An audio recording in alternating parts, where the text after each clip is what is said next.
Shalom, shalom saudaraku yang dikasih Tuhan. Selamat siang, semuanya diberkati Tuhan hari ini. Puji Tuhan. Kita akan bersama-sama mengikuti ibadah bersama dengan Adonan Ministry yang ada di tempat ini, Menara Doa Paulus. Kita akan memulai ibadah kita.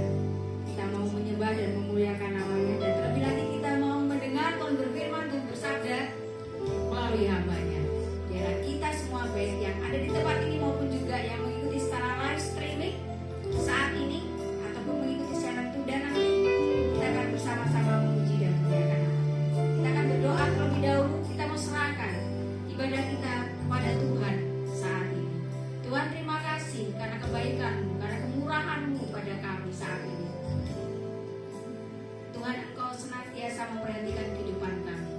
Tuhan memberkati kami dan kami siap untuk kami beribadah. Kami siap Tuhan untuk kami memuji dan memuliakan nama-Mu. Dan juga kami siap Tuhan untuk mendengar firman-Mu melalui hamba-Mu. Agar firman ini Tuhan nantinya menguatkan kami, bahkan meneguhkan kami akan janji-janji-Mu dalam kehidupan kami. Kami serahkan Tuhan ibadah kami ke dalam tangan kuasa Engkau saja. Di dalam nama-Mu kami sudah berdoa. Amin. Allah kita adalah Allah yang layak dipuji, layak disembah, layak dimuliakan. Kita akan memuji dan memuliakan namanya. Layak disembah dan layak dipuji.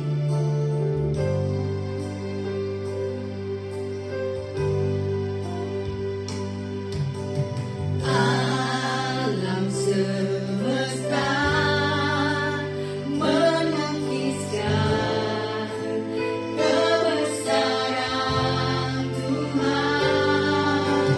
Bumi dan surga menyajikan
Tuhan beribadah saat ini Tuhan. Kami berdoa buat setiap kami yang menyaksikan layanan secara live streaming maupun siaran tunda, semuanya mendapat urapan Tuhan, mendapatkan berkat daripada Engkau Tuhan, sehingga sungguh-sungguh Tuhan ibadah ini membawa sukacita, membawa kemuliaan bagi nama Tuhan. Setiap kami yang mungkin ada beban Tuhan, baik itu sakit penyakit yang dirasakan maupun juga permasalahan persoalan yang dihadapi, biarlah Tuhan mendapatkan solusi daripada Engkau, mendapatkan kelegaan, bahkan mukjizat Tuhan, penyembuhan daripada-Mu saja Tuhan. Sekali lagi kami serahkan Tuhan ibadah kami ke dalam tangan kuasa Engkau saja. Haleluya, puji Tuhan, amin. Semua kita diberkati Tuhan, amin ya, amin. Allah kita Yesus adalah jalan kebenaran dan kehidupan bagi kehidupan kita. Baik, kita akan nyanyikan lagu Yesus Jalan Kebenaran dengan sukacita. Boleh tepuk tangan. Baik yang keempat, jalan kebenaran dan jalan kehidupan, itulah Yesus katakan. Aku percaya, amin. Di dalam namanya ada keselamatan kekal. Yesus jalan. Yesus jalan kebenaran dan jalan kehidupan, itulah Yesus katakan. Aku percaya, amin. Di dalam namanya ada keselamatan kekal. Gloria a Dios. Gloria, haleluya. Gloria, haleluya. Gloria, haleluya. Gloria, haleluya. Di dalam namanya ada keselamatan kekal. Jalan Yesus jalan. Yesus jalan kebenaran dan jalan kehidupan, itulah Yesus katakan. Aku percaya, amin. Di dalam namanya ada keselamatan kekal. Yesus jalan. Yesus jalan kebenaran dan jalan kehidupan, itulah Yesus katakan. Aku percaya, amin. Di dalam namanya ada keselamatan kekal. Gloria, haleluya. Gloria, haleluya. Gloria, haleluya. Gloria, haleluya. Di dalam namanya ada keselamatan kekal. Gloria, haleluya. Gloria, haleluya. Gloria, haleluya. Gloria, haleluya. Gloria, haleluya. Di dalam namanya ada keselamatan kekal. Sekali lagi kita katakan Yesus jalan kebenaran. Yesus jalan kebenaran dan jalan kehidupan, itulah Yesus katakan. Aku percaya, amin. Di dalam namanya ada keselamatan kekal. Gloria, haleluya. Gloria, haleluya. Gloria, haleluya. Gloria, haleluya. Gloria, haleluya. Di dalam namanya ada keselamatan kekal. Gloria, haleluya. Gloria, haleluya. Gloria, haleluya. Gloria, haleluya. Gloria, haleluya. Di dalam namanya ada keselamatan kekal. Di dalam namanya. Di dalam namanya ada keselamatan kekal. Di dalam namanya. Di dalam namanya ada keselamatan kekal.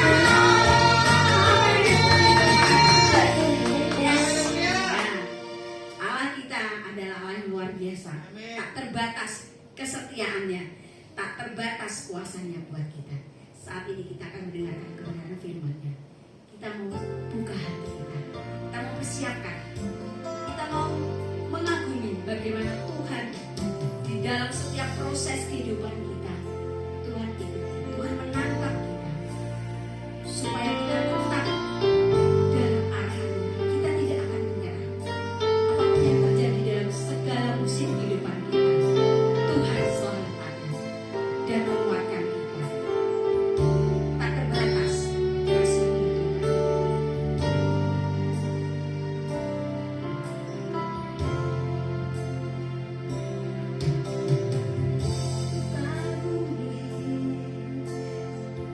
Caramu mencintaiku, kau warnai cerita proses hidupku. Di titik terendahku, kau hadir untuk menatapku. Ku tahu kau tak menyerah akan hidupku. Ku kagumi caramu mencintaiku, kau ada di cerita proses hidupku.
diberkati, kami diurapi.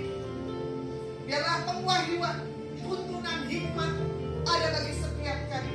Di dalam nama Yesus Masihi kami berdoa dan mengucap syukur Tuhan. Haleluya.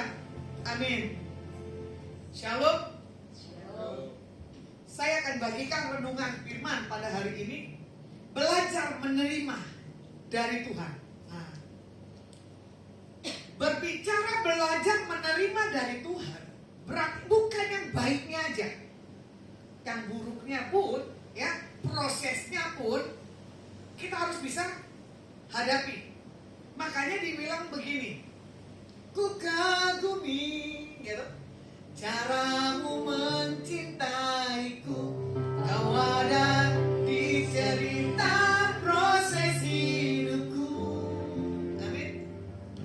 Di titik terendahku, kau hadir untuk mengangkatku. Ku tahu kau tak akan menyerah hidupku. Amin. Kita mengagumi cara Tuhan tuh mencintai kita. Ya, kita gak usah kagum deh.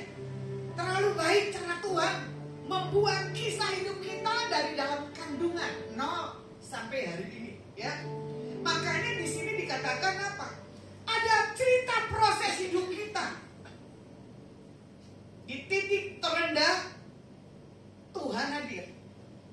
Di titik kita lari daripada Tuhan, Tuhan tetap ada di atas setiap kita, ya. Bahkan Tuhan gak akan menyerah melihat sampai kita ini apa? Berubah dan bertobat. Kalau mau dilihat bagaimana kita belajar menerima dari Tuhan, ya, tentang proses hidup, udah ada tuh di kisahnya. Makanya dibilang di kitab Wahyu ada kitab buku kehidupan. Di saat nanti Tuhan panggil kita, apa yang sudah kita buat dalam setiap kehidupan kita pribadi. Contoh, ya, saya bisa menerima daripada Tuhan didikan, proses operasi 3 kali. Tahun lalu 2 kali, bulan 7 dan bulan 11. Bahkan di tahun 2023 saya mengalami lagi proses disantet 3 orang wanita dengan 3 kotak. Saya menerima proses cerita hidup saya di usia 50 sekian, gitu ya. Bagaimana saya bilang iblis gak tinggal diam. Bagaimana dia coba menjungkir balikan kehidupan saya. Tetap Tuhan tahu proses hidup kita tuh ada di titik terendah. Tuhan bela dan Tuhan angkat. Buktinya apa? Saya belum dipanggil Tuhan. Waktu saya disantet tahun 2023, gencar-gencarnya Maret dan April. Bayangin ya, di bulan puasa dan di bulan Paskah. Pesan-pesan Tuhan, baik pesan-pesan para orang paranormal, saya gak cari, tiba-tiba muncul. Ya, makanya proses kisah hidup kita ini gak gampang. Makanya dibilang apa? Kalau engkau ku kasihi, ya toh firman Tuhan katakan, engkau ku didik dan ku hajar. Ternyata proses pendidikan dalam setiap kehidupan kita bersama dengan Tuhan itu tetap berjalan, belum selesai. Makanya bicara di sini tentang apa? Ketaatan. Ya, dipikir kita udah doa pagi, kita udah baca Alkitab, ya kan? Kita menyenangkan hati Tuhan, itu adalah satu hal menyukakan hati Tuhan, belum tentu. Bagaimana Tuhan melihat sikap hati kita, ya? Terkadang seringkali kita mengira, benar gak? Kita sudah lakukan kebaikan, berbagi satu dengan yang lainnya. Dipikir Tuhan sudah disenangkan, belum tentu juga. Tuhan melihat hati kita. Contoh, ya, saya punya hidup selalu dilecehkan orang, ya. Bahkan diperkatakan orang. Dilecehkan arti kata begini loh. Saya berapa kali disukai sesama jenis maupun lawan jenis. Saya masuk ke dalam dunia dia, ya, saya dilecehkan, tapi saya ikutin dulu jalurnya dia ini apa maunya. Saya harus mengalami satu hal, dunia orang LGBT. Saya masuk, akhirnya saya dapat, oh ini orang ternyata LGBT. Itu proses, betul tak? Proses. Sampai ini orang tidak mengakui kalau dia ini LGBT. kenapa Tuhan pertemukan saya dengan orang-orang yang LGBT. Saya tunjukin ini foto orang ini. Ya tuh, ini orang LGBT dah. Iya, tuh yang tadi WL, dia pelayanan orang LGBT kemarin, bulan lalu ya. Terus saya bilang begini, coba iseng foto saya ini, tanya oleh orang-orang LGBT, mau laki maupun perempuan, saya bengkok nggak? Ternyata dari foto saya yang ada tomboy, dia bilang apa? Ini orang normal. Ternyata rekan saya tadi tunjukin foto saya lagi penampilan feminim seperti ini, ya toh? Dia bilang begini, orang LGBT itu gak akan feminim. Ini ada feminimnya. Terus rekan saya bilang apa? Ibu ini pendeta. Oh pantas. Ternyata apa? Orang LGBT bisa melihat, ya, bisa mencium, bisa merasakan. Bahkan orang-orang LGBT itu dia punya kepribadian yang double ganda. Dia memprotek dirinya lebih benar, ya. Bahkan dia menjaga jaimnya tuh luar biasa. Saya udah tahu ini orang yang LGBT. Kapan mau bertobatnya? Yang melukai hidup saya, ya kan? Tapi proses Tuhan pasti berlaku. Ada orang LGBT pakai kuasa gelap biar apa? Hubungannya langgeng.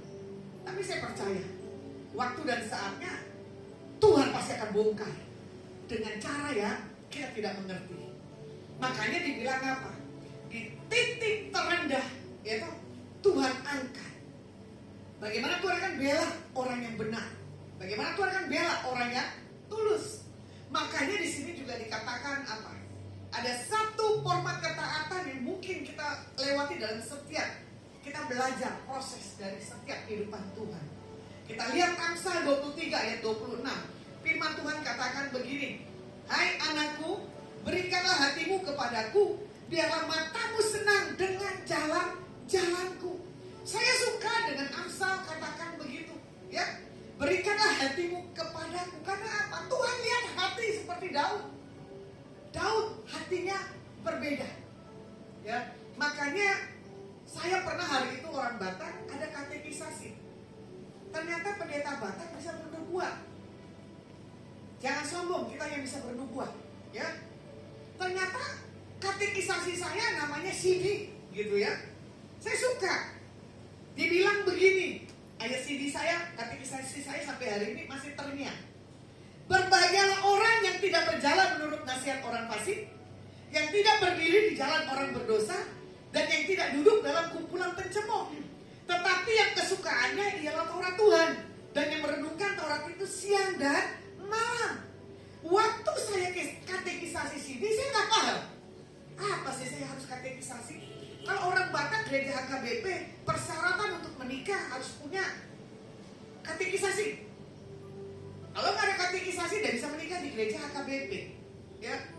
Tapi berjalan dengan saya bertobat, entah kenapa saya buka tentang kisah katekisasi saya punya ayat yang dahsyat, ya. Memang saya ini orangnya nakal. Memang saya ini orangnya sering ngocol, jangan dimulai. Nanti kalau dimulai bahaya, ya. Makanya di sini saya selalu tidak pernah mendengar orang nasihat orang fasik. Dari dulu berarti saya lebih suka hal kebenaran, walaupun saya nakal, ya. Nah, saya juga suka di kumpulan orang-orang pencemooh, preman-preman. Tapi saya lihat orang-orang preman itu lebih good daripada orang-orang yang spiritual, munafik. Nggak saya sangka, ya kan? Makanya di sini saya bilang sama Tuhan, iya ya Tuhan, di dalam kita belajar menerima dari Tuhan, ya, pola hidup kita dilahirkan ke bumi, ada maksud rencana Tuhan ya, dahsyat. Makanya di sini juga dikatakan, ya kan, yang tidak menurut orang fasik, orang yang dekat saya, hitungan menit aja dia bohong, hitungan orang itu tidak benar, kebuka. Tapi jangan salah kalau nanti singa saya keluar, habis. Bukan karena saya diam, tapi saya punya satu hal, hikmatnya daripada Tuhan. Makanya di sini dikatakan kata senang dalam bahasa Ibrani-nya adalah raksa, ya. Yang artinya apa? Kita melihat jalan Tuhan, rencana dan rancangannya indah atas hidup kita. Rancanganmu bukan rancanganku, ya kan? Karena Tuhan berikan satu hal hati pada setiap kita untuk kita bisa melewati masa-masa dalam setiap kehidupan kita pribadi, lepas pribadi. Makanya di sini dikatakan apa? Bagaimana kita memberikan hati bukan sekedar taat, tetapi kita belajar dari Tuhan sesuatu yang sangat luar biasa yang kita mau sadari setiap hari. Makanya Markus 1 ayat 35, pagi-pagi benar. Nah ini dia. Kalau kita pagi-pagi benar menghadap Tuhan, ya, pasti kita tidak lakukan satu hal kebodohan. Pasti ada cara Tuhan yang menyertai setiap kehidupan setiap kita. Makanya kadang orang lihat selalu berkata gini, Bu, tidurmu tuh jam berapa sih? Oh, jam sekarang ibu udah bikin status. Iya. Nanti saya bisa tidur lagi, nanti saya bangun lagi. Karena apa? Saya gampang menikmati. Dalam setiap apapun kehidupan saya, ada waktu tidur saya tidur. Ada waktu saya pelayanan ya, saya pelayanan. Ada waktu saya harus jalan ya, saya harus jalan. Makanya damai sejahtera itu di Yohanes 14 ayat 27, gitu, harus ada di atas setiap kehidupan kita. Kalau orang yang gak punya damai sejahtera, kalau orang yang gak punya satu hal tertib dalam kehidupan, wajahnya kelihatan kok, wajah stres. Wajahnya kelihatan kok, wajah yang kosong. Walaupun dia pemimpin, yaitu satu komunitas, walaupun dia pelayanan, itu hanya topeng. Kemarin saya nggak sengaja lihat TikTok, ya. Ternyata ada nih hamba Tuhan yang spektakuler, masih muda, luar biasa. Wah, followernya udah banyak. Itu baru selesai proses di karantina. Ya, pakai TikTok saya bilang ini, Tuhan, jangan lagi orang ini buat kebodohan. Jangan lagi manusia tertipu dengan satu hal, karunia yang dari Tuhan. Jangan sampai lagi dia tertipu dengan packaging yang dia buat. Cuma saya lihat, waktu dia TikTok, matanya itu kosong. Berbicara bibirnya pun juga antik. Saya kan gak sebutin siapa orang ini. Tapi saya bilang begini, Tuhan selalu melihat hati. Karunia tetap ada, tapi tidak maksimal. Contoh hal yang terkecil, ya. Saya hari itu ada pelayanan dengan hamba Tuhan yang spektakuler ke Benin. Ternyata dia bilang ini, terima dan iman, bus, tumbang semuanya. Tapi di saat orang yang tumbang bermanifestasi setan, gitu, orang ini gak akan berani sentuh. Karena apa? Takut ada tuduhan masuk dalam dirinya. Tapi di situ dia bilang begini, tolong Bu Lasma, handle ini orang yang keras suka. Tolong Bu Lasma doain ini orang. Saya nggak tahu tadinya. Tapi berjalan dengan waktu, ketahuan orang ini melakukan hal kebodohan.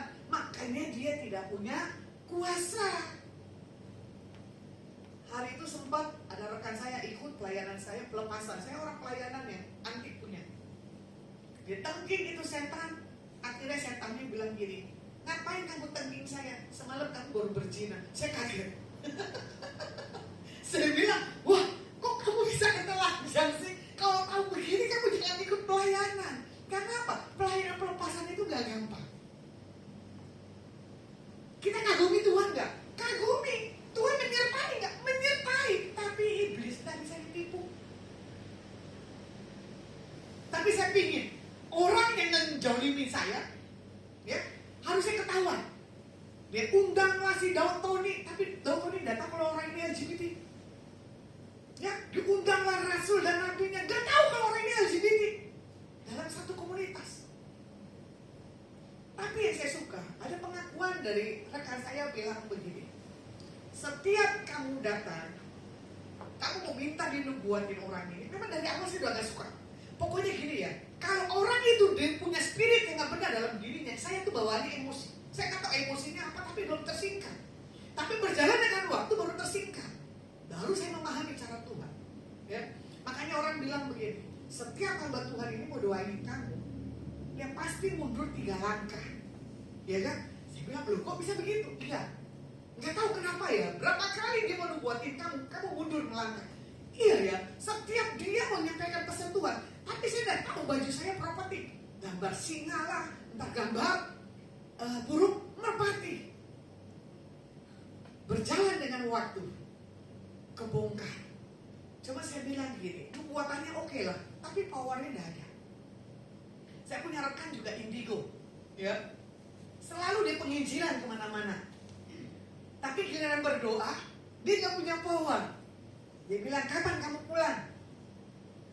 Ini ada pasien yang perlu kamu lepasin. Saya bilang gini, apa yang kamu dapat tentang orang ini? Ini katanya. Kenapa nggak kamu doain? Nggak, powernya beda. Nah itu unggulnya. Orang yang punya satu hal, yaitu merenungkan firman pagi, siang, dan malam, hidupnya punya ketulusan dan kejujuran, itu ada penyertaan Tuhan.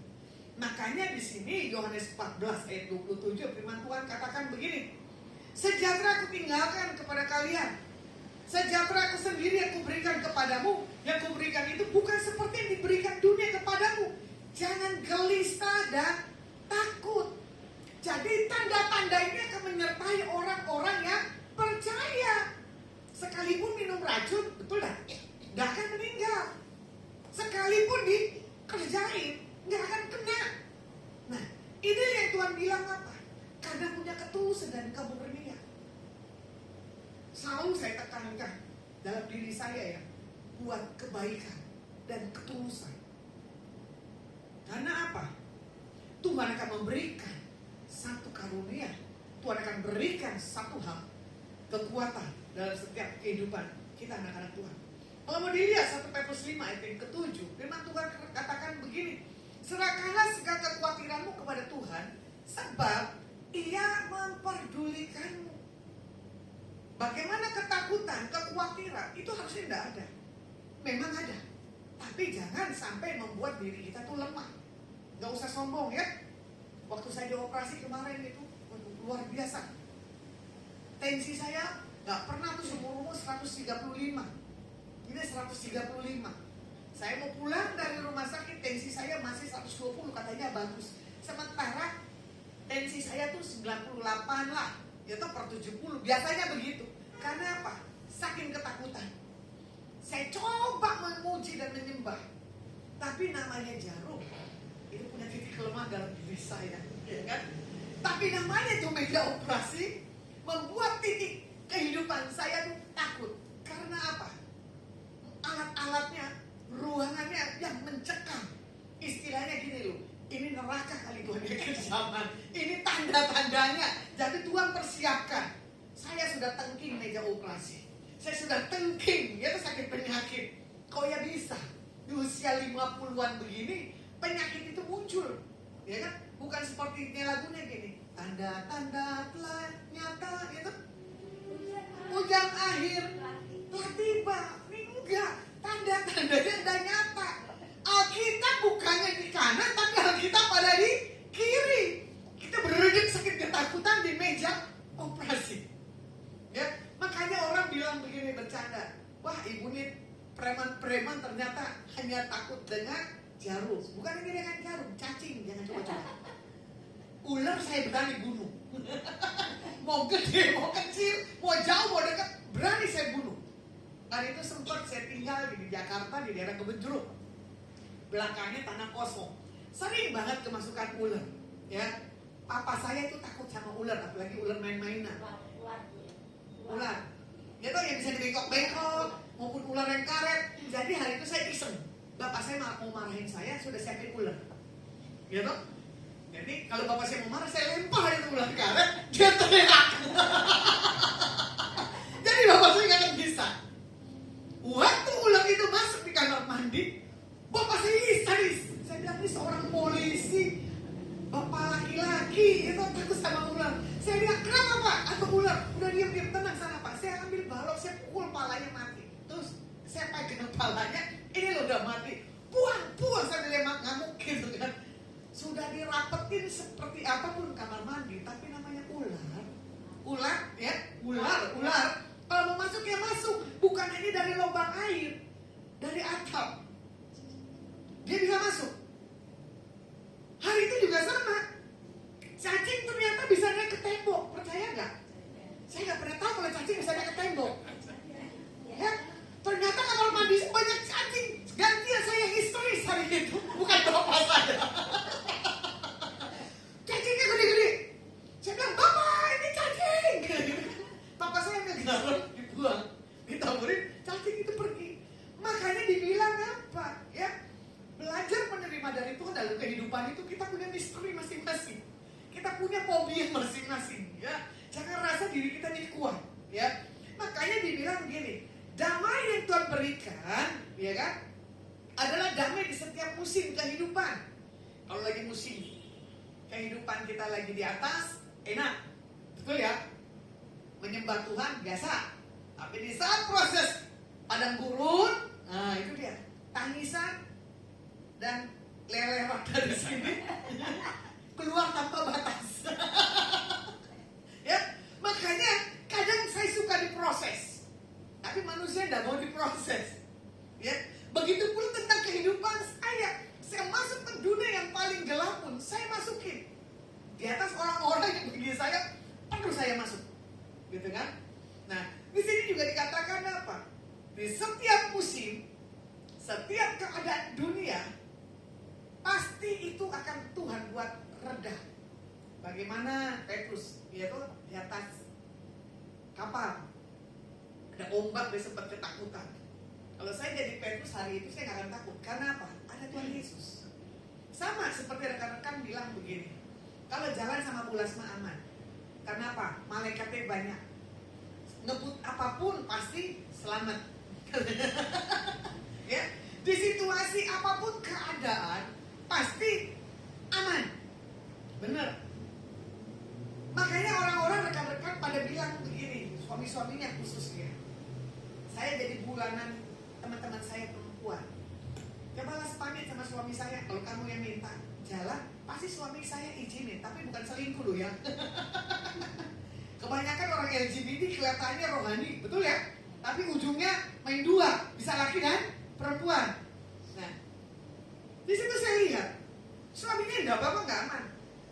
Dan saya antar pulang teman saya, tuh istrimu tak balikin ya, dari yang cacat enggak saya nodain. Suaminya ketawa. Aku tahu, karena kamu punya roh takut akan Tuhan yang lebih besar. Orang akan menilai seberapa kita punya satu hal, punya rasa takut akan Tuhan. Makanya di sini dikatakan apa? Belajar dari seorang Maria, ya, hari lepas hari duduk di bawah kaki Tuhan. Tapi arti kata Maria, maaf, jangan dipakai anak perempuanmu. Kalau Tuhan izinkan, Pak, punya anak perempuan Maria, artinya berontak. Mendingan Hana pendoa, ya, kelihatannya bagus. Oh Maria, Hana, oh ya sudah, Hana bagus lah. Hana pendoa, jangan Maria. Ya, Maria arti katanya pemberontakan. Saya bilang iya ya, setiap saya ketemu orang-orang yang bernama Maria, itu orang-orang yang berontak. Contoh ya, nama saya ini Lasma, orang Batak selalu punya nama Lasma. Bisa panas, bisa dingin, katanya gitu kan. Las itu panas, Ma itu tenang, panas dan tenang. Terus saya bilang, kenapa saya harus dikasih nama Lasma? Gak tahu, itu emak yang buat dari papa saya. Terus saya bilang gini, untung saya udah lahir baru, jadi saya gak akan panas. Saya nyalurkan satu hal kasih yang daripada Tuhan. Dapat lagi nama baptis tentang Hadasa, ya, mendudungi seperti pohon rimbun, pohon beringin, gitu, membuat kesejukan di banyak orang. Memang benar, kehadiran saya membawa satu hal ketenangan dan kedamaian. Kehadiran saya kadang kalau lagi ngelucu, mereka tertawa. Tapi kalau kehadiran saya lah kalau lagi marah, semua rekan-rekan saya diam. Dia bilang, awas nanti digiling. Ya, tapi di situ saya cepat sadar, nggak boleh harus begini, walaupun saya benar. Ya, nah di sini juga dikatakan apa? Sukacita, kasih perlindungan hikmat dari Tuhan di 2 Korintus 5 itu harus menjadi satu hal gaya setiap kehidupan kita. Makanya Kristus tidak berdosa, ya. Di sini dikatakan 2 Korintus 5 ayat yang 21. Tetapi Tuhan membuat menanggung dosa kita supaya apa? Kita berbalik kepada Tuhan dan kita mengenal Tuhan secara pribadi. Makanya di sini juga katakan kita dilayakan, dibenarkan oleh Tuhan. Jadi jangan ada tuduhan di atas hidup kita. Kemarin saya sharing dengan Ibu Irma rekan saya, ada hamba Tuhan punya karunia nubuatan. Tapi kenapa nubuatnya selalu membuat orang itu takut? Ya, saya gampang sekali lah lacak setiap orang-orang yang berkarunia dari kota-kota mana. Akhirnya dia bilang, iya Bu, saya juga pernah ngalamin begini-begini. Oh, boleh nubuatan itu kasar, tapi membuat orang itu bertobat. Tapi bukan nubuatan itu yang membuat orang ketakutan. Dibilang begini nubuatannya, kalau kamu tidak bertobat, kamu mati. Kamu harus baik begini-begini sama ini orang, sementara orang ini jahat, orang ini pakai perdukunan. Untungnya orang ini sharing ke saya. Saya langsung cari data orang ini, ketemu. Rekan saya bilang, ya hamba Tuhan ini bu, punya uang. Mau punya uang kayak nggak punya uang, tapi nggak boleh begitu. Pernah hari itu juga saya punya pelayanan satu kota. Saya lagi di mimbar. Ada orang duduk di situ. Tuhan singkapkan itu perjinahannya.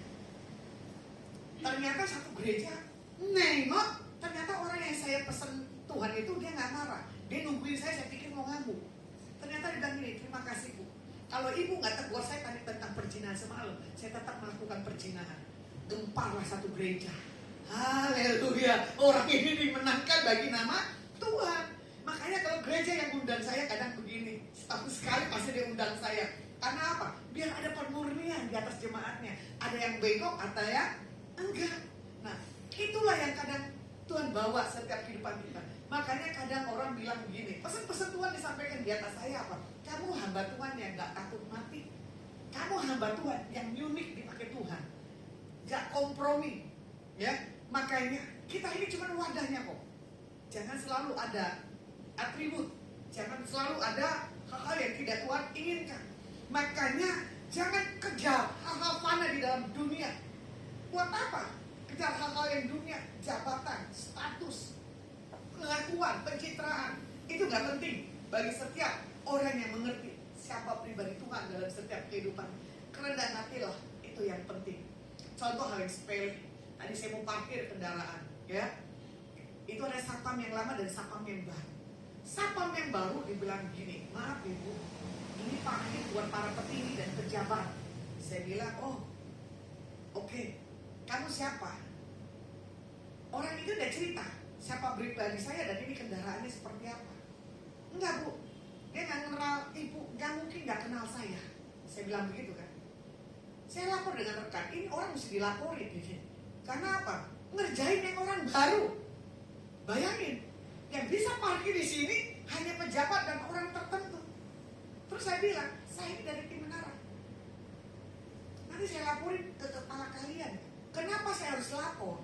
Setiap ada kendaraan, harusnya kalian udah tahu. Ini kendaraan yang saya bawa. Harusnya udah mengerti kendaraan tim menara, sih bilang gitu kan.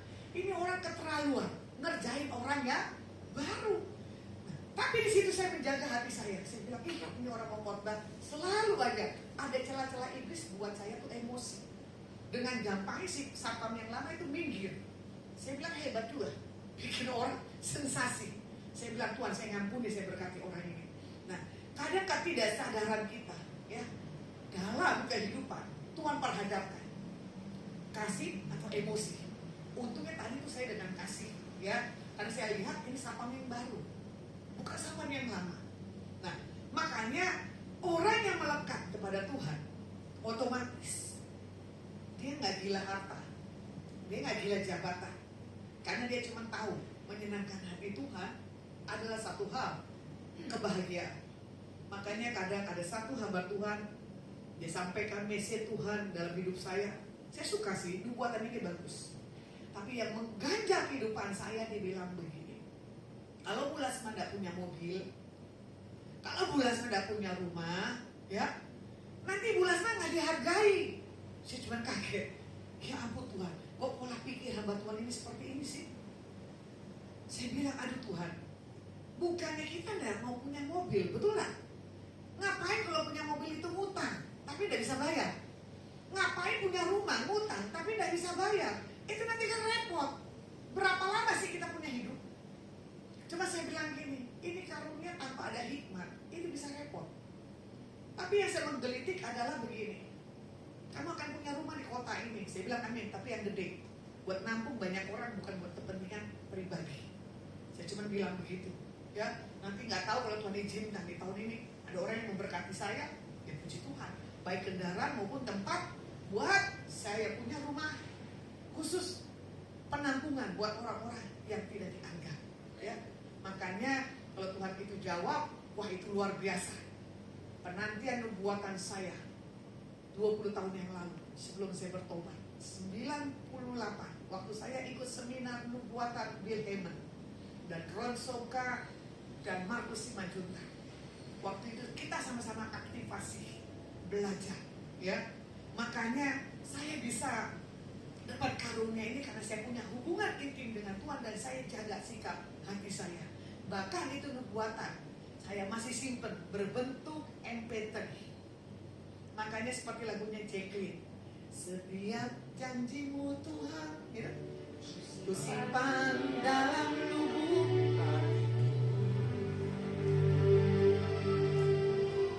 lewati setiap masalah dan tetesan air mata dalam hidupku.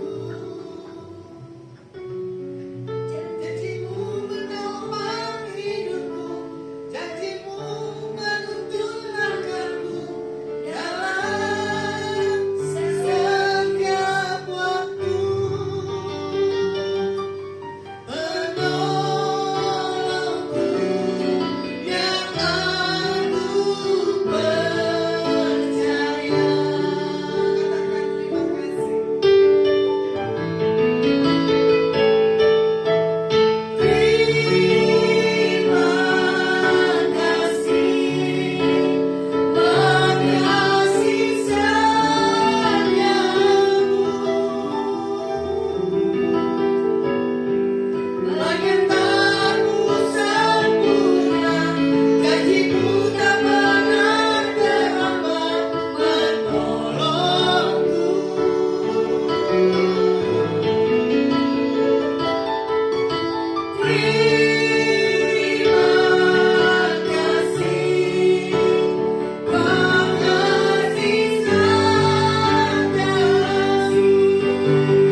dan bersinar, jadilah terang.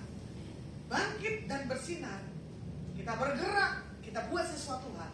Tuhan gak tinggal diam, ya. Bagaimana Lukas 10, 38, 42 tentang Maria dan Marta saling argumen, ya kan? Maria bilang apa? Marta malas, ya kan?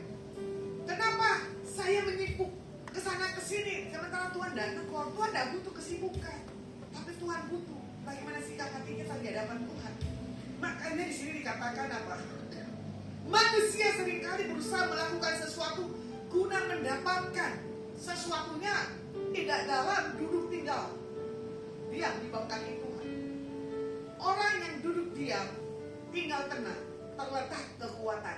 Mazmur katakan seperti itu.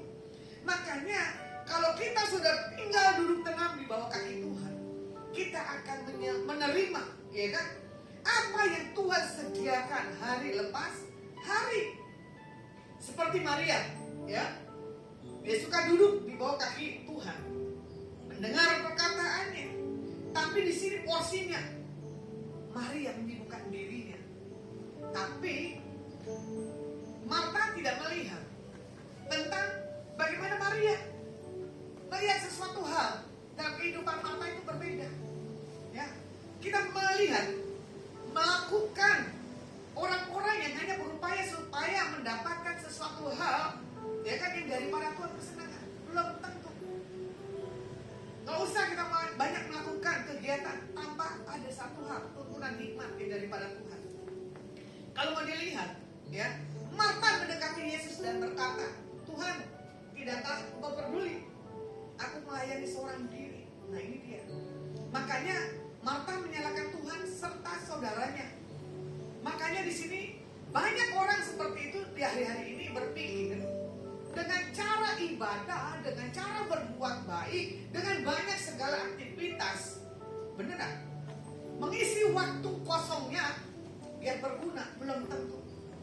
Kebanyakan orang-orang yang hilang jati dirinya, ya, selalu mencari tempat-tempat keramaian, bukan tempat-tempat yang sepi.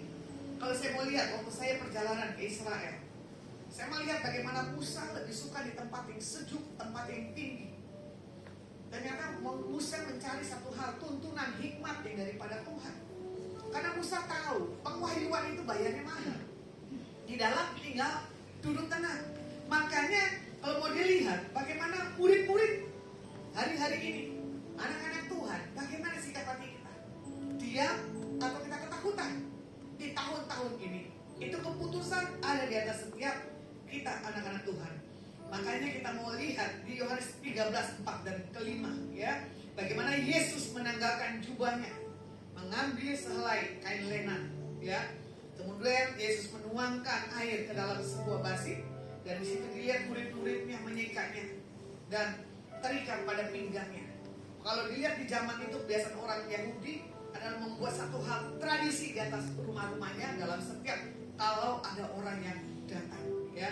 Jadi kita melihat bagaimana di sini Tuhan mengerjakan setiap hal pembasuhan, pembersihan dalam setiap kehidupan kita melalui kebenaran Alkitab, ya.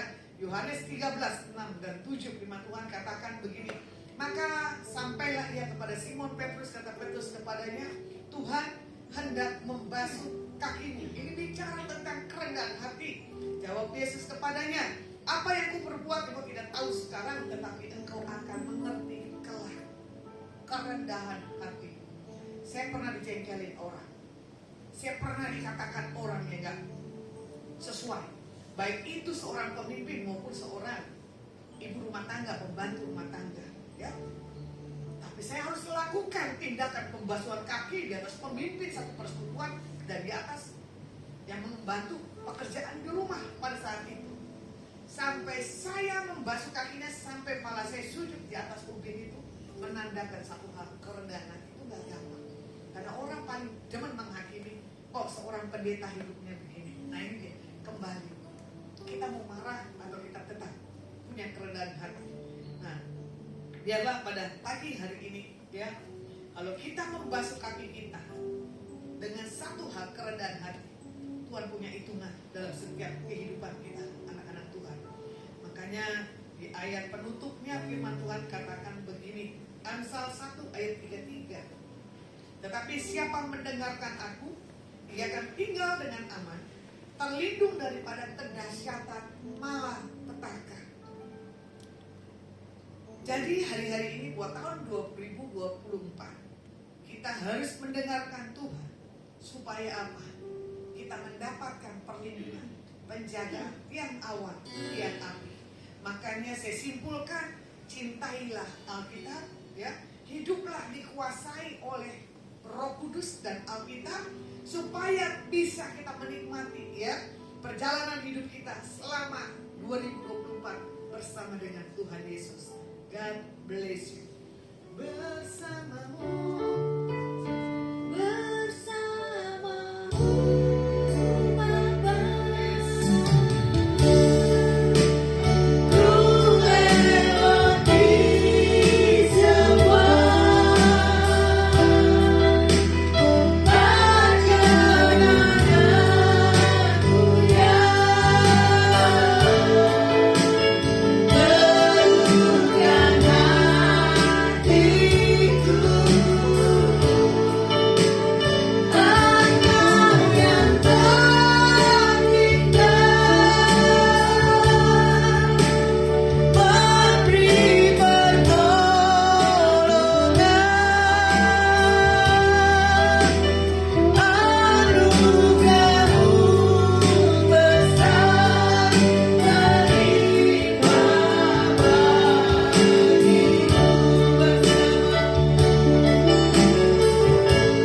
Diberkati istri, ketiga anak, mantu dan cucu dan keluarga besar, karyawan dan seluruh asetnya. Dalam berkat yang daripada Bapa Yahweh berlimpah-limpah-limpah turun bagi setiap kehidupan keluarga Pak Posunko. Diberkati yang terlibat di dalam hal koneksi dengan Adonai dan Lasma. Diberkati menara doa Ponus. Diberkati kota Jawa Tengah. Diberkati bangsa Indonesia 34 provinsi. Diberkati Presiden kami Pak Jokowi dan Pak Anies. Diberkati buat pilkada di bulan Februari. Kami minta pemimpin presiden yang benar-benar daripada Engkau Tuhan. Shalom, damai sejahtera ada di atas bangsa kami Indonesia. Indonesia mengalami pemulihan. Indonesia mengalami berkat. Indonesia mengalami sukacita yang daripada Engkau. Kami bawa Indonesia ke dalam tangan-Mu. Diberkati bangsa-bangsa. Diberkati para hamba Tuhan yang melayani sampai Engkau panggil setiap mereka. Kalau kami akan pulang dan tinggalkan tempat ini, kami mengangkat kedua tangan kami di hadapan Engkau Tuhan. Pulang dan bawalah berkat yang terbaik yang datang dalam nama Bapa